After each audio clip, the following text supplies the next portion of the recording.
Welcome! The class of today is about the market analysis other aspects. This class is the continuation of the previous one where we dealt with the basic elements of the market analysis. Just to recall you a few ideas, the market analysis is crucial because if you are investing in some new initiatives, it's very important after having defined the financial aspects, the preliminary aspects, to have an idea about the possible destination of our products and service. The outline is quite rich since we will deepen the concept of demand. We will investigate the demand-supply relationship, and we will deal with the idea of market share. So just to recall you few elements connecting all these different parts. The idea of demand is very important because if we are figuring out a new product or service, we have to define what are the potential customers and clients related to our products. It's very important to compare the situation about demand and supply, since the equilibrium which has to be found between supply and demand is crucial for the success of our investments. And lately, our having defined the demand situation and the supply situation, we have to define our market share, which is one of the outcomes of the marketing strategy. Let's start with the concept of demand. As we will see, the concept of demand must be considered in a relative way. I mean that many companies, institutions, organizations, enterprise, big or small, in terms of size, a lot of times fail in their market analysis since they do not contextualize in a proper way the idea of demand. So the idea of demand in an absolute sense is misleading since, as we will see, the idea of demand must be considered in a relative and contingent way. So, if we start from a general definition, the concept of demand is about the total volume of a product, good or service, likely to be consumed. This is just the very first part of the definition. So far we have a total volume of our output which has to be consumed, and from this point on we will deal with the relative aspects of this demand. Be consumed by a defined group of customers, so it's not just the potential customers considered in general terms, it's about the groups of these customers. Which means that it's not only the general market that we are taking in consideration, but it's also the different segments of the same markets, and the segments are defined considering the different profiles of our existing and or potential consumers. In a defined geographical area. This is another very important element, since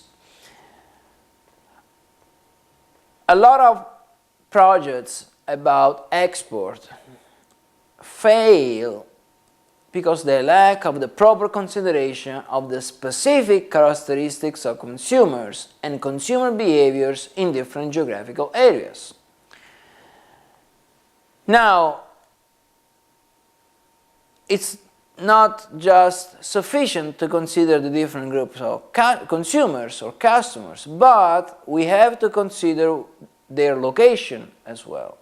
Since, as we've seen already in our previous class, and as we will deepen in the next classes, different geographical contexts might imply different values, different habits, different attitudes towards the same good or service.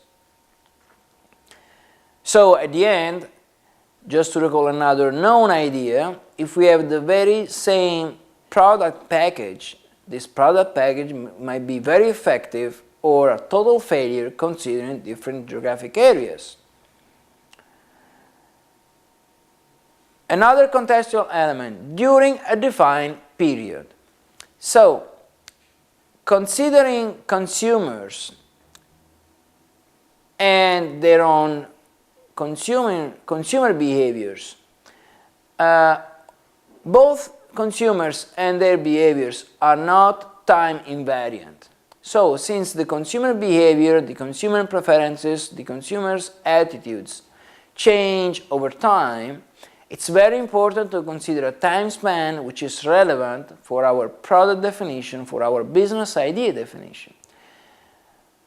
Being too early or too late for launching new products could be a disaster from a financial standpoint, even for the most effective and trendy enterprise in the market.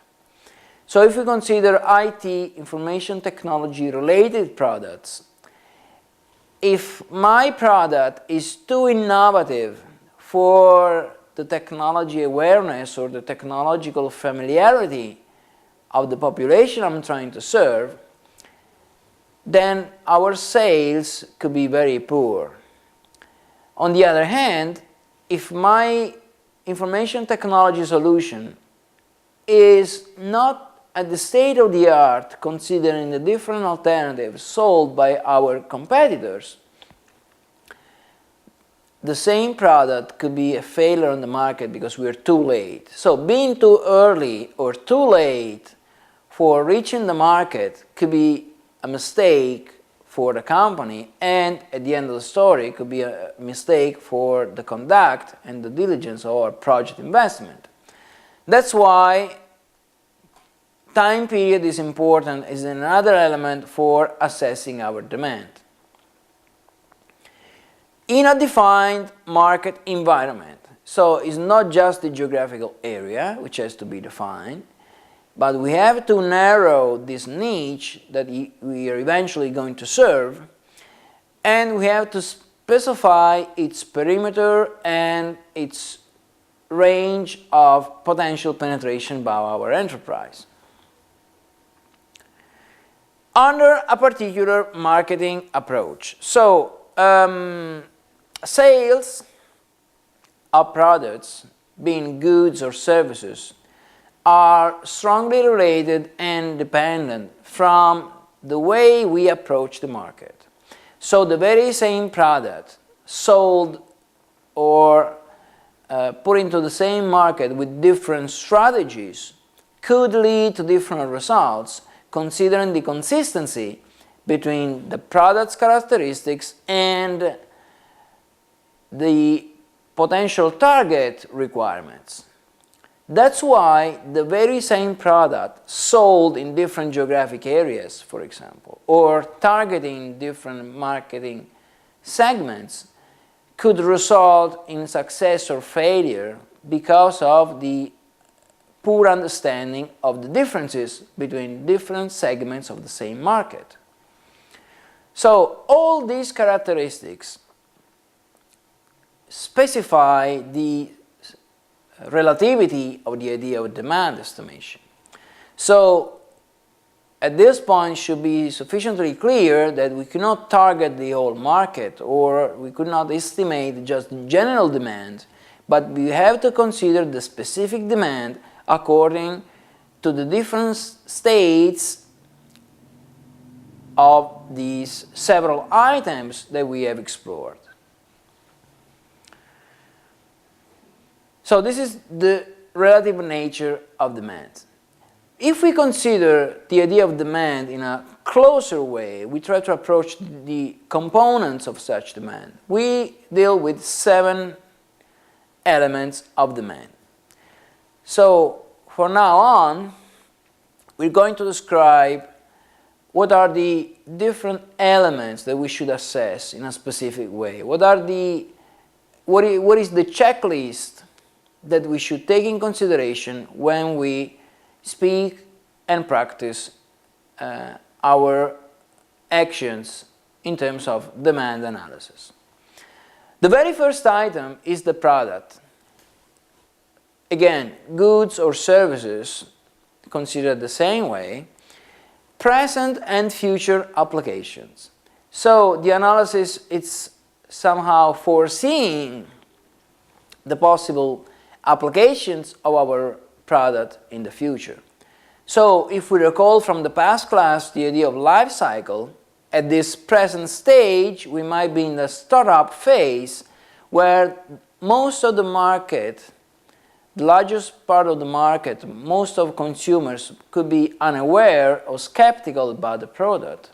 But we should consider the future development of such a trend, and if we consider the product life cycle, we are aware of the fact that after the startup, if the product is successful, we're going through a growth, a maturity, and eventually a decline phases.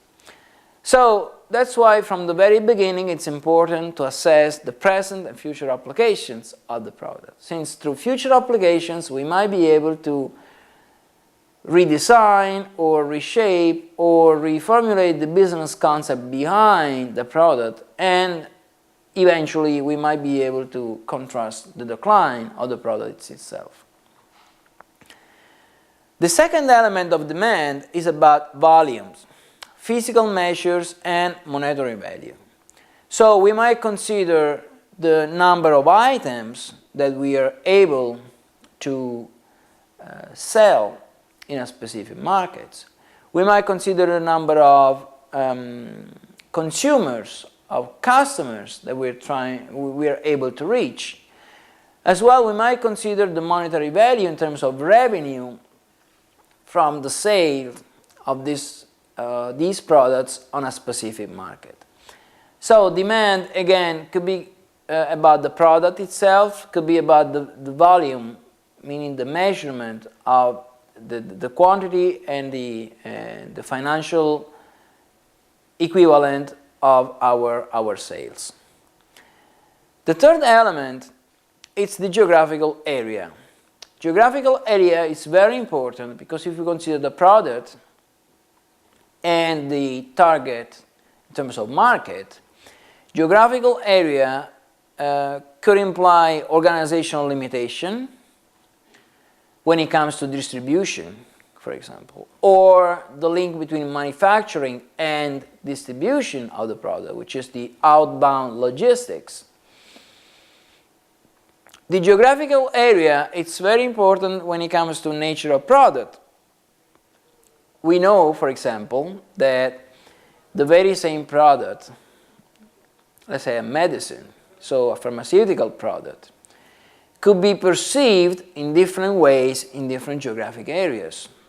So, considering the differences in the practice of medicine, the very same drug could be perceived in a different way in different geographical contexts. So the nature of the products, it's relevant it's a relevant component of the demand itself.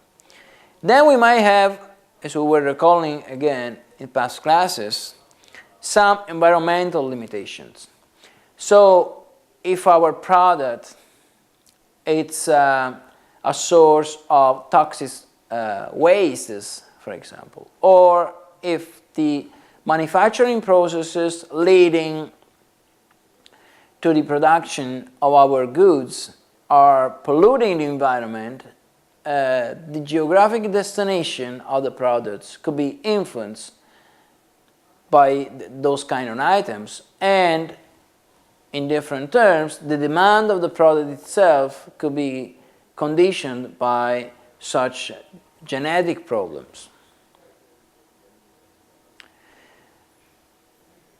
Demand is made of market environment. So as we've seen again in the past class, the market environment is made of actors and conditions surrounding the enterprise and the project itself.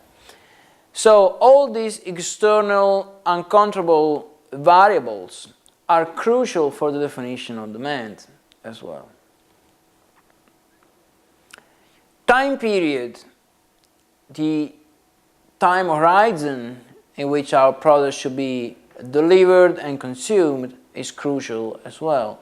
So again, if we recall the idea of food and the food being perishable, we understand how the time horizon is important for assessing the demand of our products and service as well. Then we have the marketing strategies. So demand is conditioned by the way we decide to approach the markets. So as we will see in details, our marketing strategy could be very aggressive in trying to penetrate a different market, in a specific market, or could be very soft in trying to penetrate step by step in a specific area. Our marketing strategy could be very aggressive or defensive in terms of prices compared to the average price on the market or comparing to the prices of our main competitors. So we have recalled so far the specific qualification of the demand, of the concept of demand being a relative idea, and we have explored the 7 elements by which the demand is made of. At this point, we could consider the products and the services in a closer way, so we might consider the demand classification.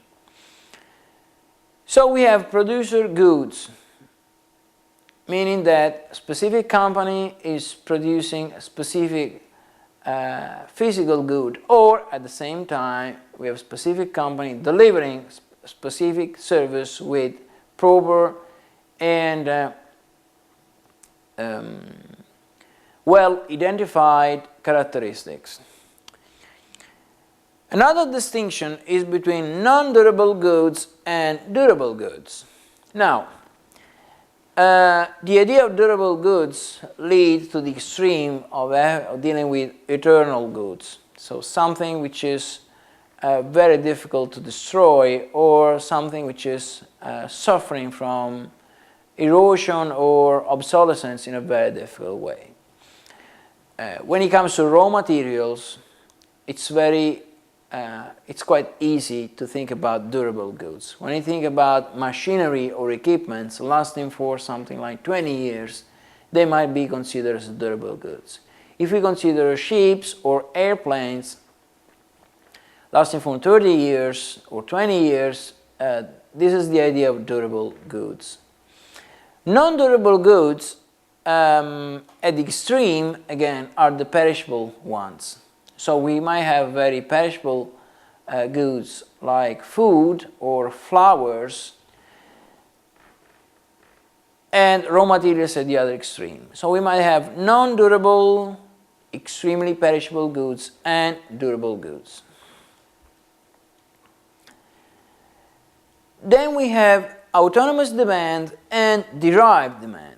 This distinction is quite important, since when it comes to autonomous demand, we have a specific need which is expressed by a specific profile of consumers, which could be fulfilled and satisfied by a specific good. So let's say if a family needs to move, a car could be the solution. So the fact that this family is buying a car, it's considered an autonomous demand, meaning that the decision is related to the product itself. If we recall that in order to use the car, the very same family should buy some fuel as well, this is the derived demand. So the derived demand is related to the fact that it's not just the primary need which is satisfied, but it's a derived need related to the fact that we need fuel for using the car. So the car, in our example, is an expression of an autonomous demand, whereas the fuel, which is needed by the car, not by the family as a primary need, is a derived demand. If we consider that within the same product package, the same company might deliver different elements of the same package. If the company is able to sell an integrated solution in terms of package, then it's targeting more autonomous demands. If the package itself is made of different complementary elements, then we have primary autonomous demand, and then we have a sum of different derived demand.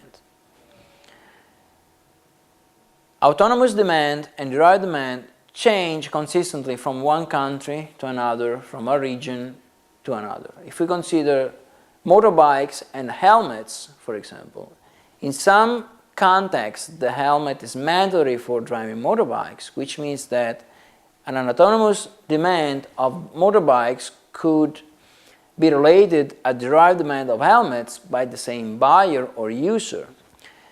If the helmet is not mandatory, then the autonomous demand of motorbikes does not lead to a derived demand of helmets. Another important distinction of demand classification is about individual demand versus market demand. So, if we consider that each single individual could express a specific need, or this need could be considered in a general way in a market, we should classify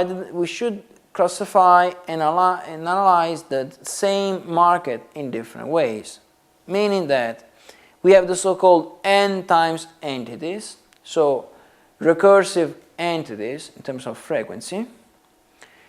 We have different consumption patterns, so the very same individual or the very same group of individuals could relate to the consumption experience or to the buying experience in different ways from other individuals or other groups, meaning that within the same market, within the same target of demand, we might have different consumption patterns. So if you consider the music industry, and we have different alternatives, CDs versus online distribution, different targets of the same market might relate to the same product or service through different channels. These are the consumption patterns. Similarly, some individuals might consume the specific good, consider food for example, occasionally or regularly, meaning that if we consider the very same product and the very same target of individuals, we might detect different consumption patterns. Non-uniformity and seasonality. So if we have a heterogeneity in the consumption or the need which are associated to the same product, or if we have a seasonality, which means that in different months of the year we have a different consumption of the very same food, or the very same good. Food is a good example of that. This is another element that is important for classifying the demand of the very same product.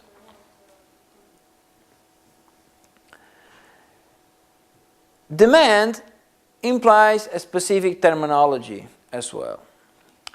So we have the so-called apparent consumption, which is the visible part of the demand in which consumers are expressing their preferences towards a specific product. Again, physical good or a service. Then we have the effective demand. The effective demand is made of all those needs which gets translated into actual behaviors, buying behaviors, consuming behaviors.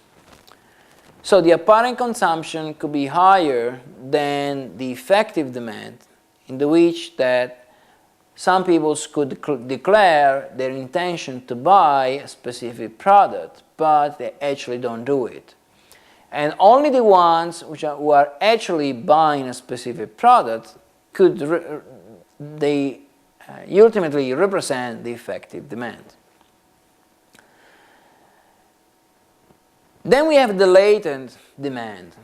So demand could have some latency in the sense that the product is already existing and consumers are not aware of it, or in the sense that the consumers themselves are not aware of a specific need, which is latent in their own mind. And only when they see or they're aware of the existence of a specific product, they activate their behavior, their buying behavior. In such a sense, pushing products in the market could be a way for unveiling this latent demand. Then we have the unsatisfied demand, which is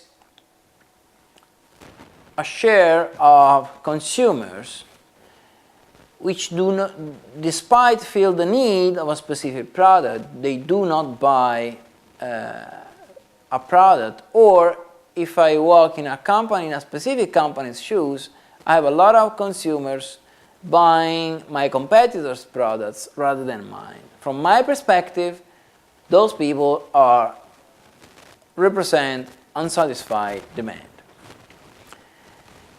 Then we have the so-called potential market.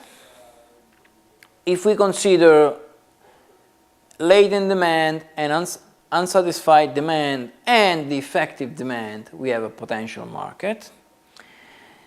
And we have the degree of market saturation, that in aggregate terms, it's the sum of all the sales of different companies operating in a specific market, considering the number of potential customers, or in a relative terms, it's just the share that my companies have of that market, and it's the degree by which it's able to satisfy the consumers included in its marketing strategy.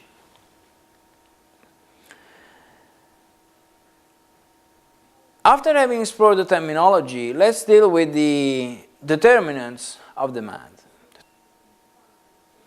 Population, microenvironment, physical environment, state of linked industries. If we recall the idea of complementary goods and services, it's easy to figure out the linked industries. Marketing strategy, competitiveness in the market, internal factors, product life cycle. So far are all items we are very familiar with. Let's observe what happens when we compare demand and supply. The demand-supply relationship is based on the idea that domestic supply equals to local production plus imports. So the domestic demand is made of apparent consumption, which is equal to the domestic supply minus exports plus or minus the delta of inventories. The idea is that we have an apparent consumption which is made of what is internally produced, considering the exports as an outflow and the delta of inventories as another additional contribution, positive or negative, to the apparent consumption. So, in formula, apparent consumption, again, is equals to supply minus export minus plus the delta of change in inventories. Graphically, we have the demand-supply equilibrium in the sense that if we put price on the y-axis and quantity on the x-axis, of course, the demand curve is decreasing as the price diminishes and the quantity currently is increasing. So, very intuitively, high price, low quantity, low price, high quantity. On the other hand, on the macroeconomic foundation of the supply-demand scheme, if we have supply here, at low price corresponds low quantity, at a high price we have high quantity. The equilibrium is just where the demand curve crosses the supply curve. So we have an equilibrium price on this x and the quantity, the equilibrium quantity on the x-axis. If we notice this dotted line here, this is a supply shift, which means that at the higher prices we produce the same quantity. So a shift from this situation to this situation means that we have more quantity and lower prices in terms of equilibrium. Sometimes a technological shift could enable suppliers to deliver the same products at lower cost. Some other times competition or a competitive shock could just create these bounds, these lower bounds of the supply curve. The equilibrium leads to the idea that it's very important to analyze the supply conditions. So when it comes to supply analysis, we have to deal with competitors, and each competitor might have his own aims, strengths and weaknesses, and each competitor might transform these aims, strengths and weaknesses in specific strategic behaviors. So in a very simplistic way, we could consider competitors as an homogeneous bunch of entities.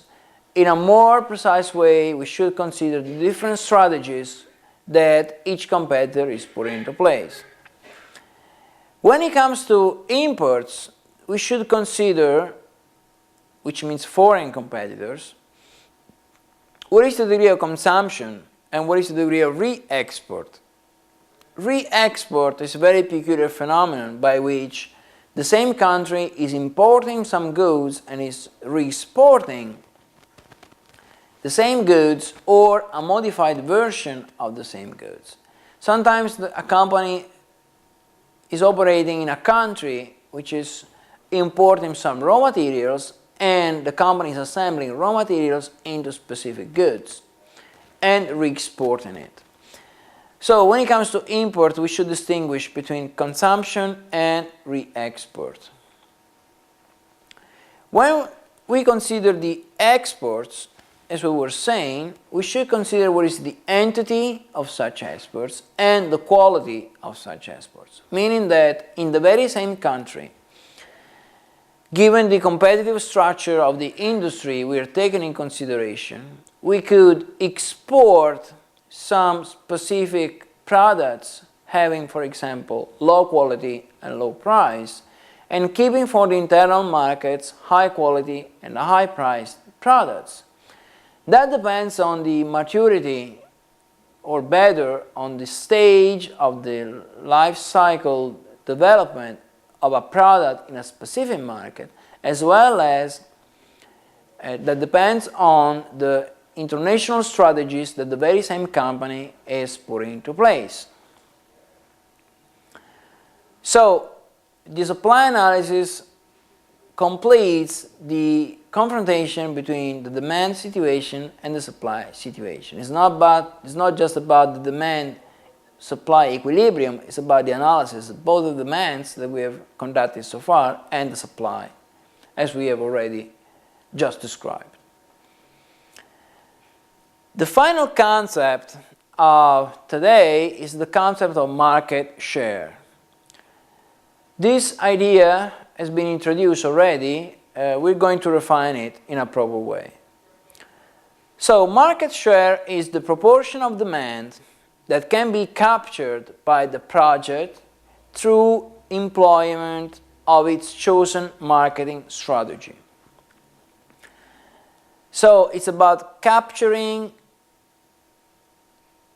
the goals and the goals are expressed in terms of proportion of demand that can be captured by the company by adopting and implementing its own specific marketing strategy.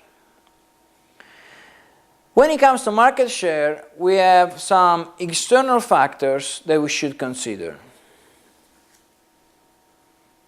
Market share external factors are demand, and we are familiar with this idea, competition, another familiar item, general economic conditions, another external pressure that we have dealt with so many times so far, physical environment in terms of physical resources availability or physical constraints in terms of infrastructure, for example. Market environment, considering everything we said about market environment and market analysis, both in the previous class and in the present one. Together with the external factors, we have to consider the internal factors. So the internal factors influencing the market share analysis are about the market segmentation. Segmentation is made of choices, meaning that the specific company, the focal company, has to choose what kind of segments it's targeting. So a general market could be segmented in a different way. Market segmentation is a crucial operation for assessing the market share. Second element, understanding of customer needs. So the idea of segmentation recalls the need of considering not just the general demand, but the specific demand and the specific needs in a specific segment. And last but not the least, production activities. So the market segmentation and the customer needs we are targeting should be consistent and coherent with the production activities that we could deploy. So just to give you a final example, if we are targeting a specific niche of the market requiring luxury products, we should be able to understand that specific exigencies, those specific exigencies of such a target, and we should be able to manufacture and deliver a luxury product. If we can do that, our market share analysis is complete. If we do not consider in a proper way one of these three items, our market share analysis is lacking. We have concluded for today. Please refer to our website for further details and information. Thank you.